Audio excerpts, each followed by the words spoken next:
The forest stretched before me like an impenetrable sea of darkness, its trees towering like silent sentinels, their gnarled branches reaching out to touch the inky sky. I stood at the edge of the woods, heart pounding, calling out for my dog, Bella. My voice trembled in the chilly night air, and it seemed as if the forest itself swallowed my cries, leaving me alone with my fear. "Bella, come here, girl!" I called again, my voice barely more than a whisper now. Bella had darted into the woods, chasing some elusive scent or sound. Panic had clamped its icy fingers around my heart as I ventured further into the forest, flashlight trembling in my grip. With each step, the world around me grew more surreal, the trees closing in as if they had a mind of their own, conspiring to keep me trapped in their shadowy embrace. My flashlight cast a feeble beam, and the path ahead seemed to twist and turn, shifting like a living entity. "Please, Bella, where are you?" I whispered to myself, tears welling up in my eyes. Hours passed, marked only by the haunting cries of distant creatures and the rustling of leaves.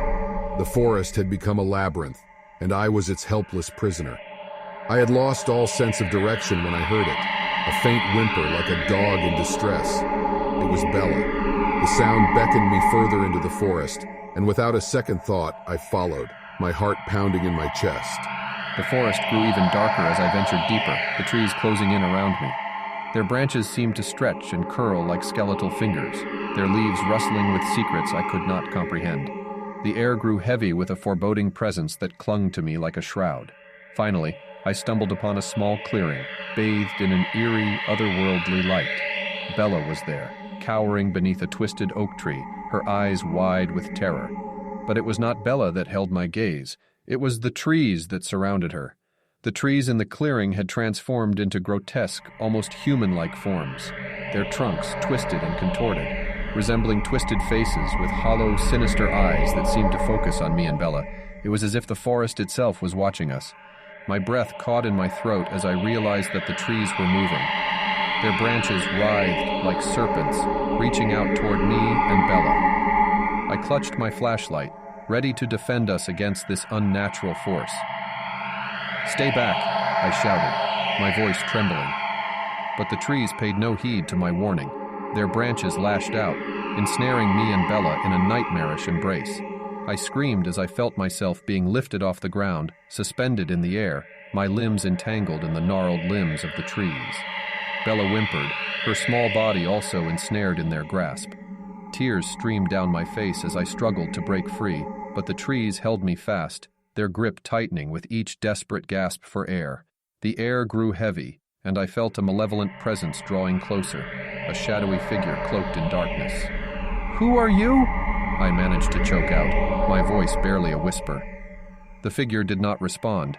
Instead, it extended a skeletal hand toward me, its fingers closing around my throat.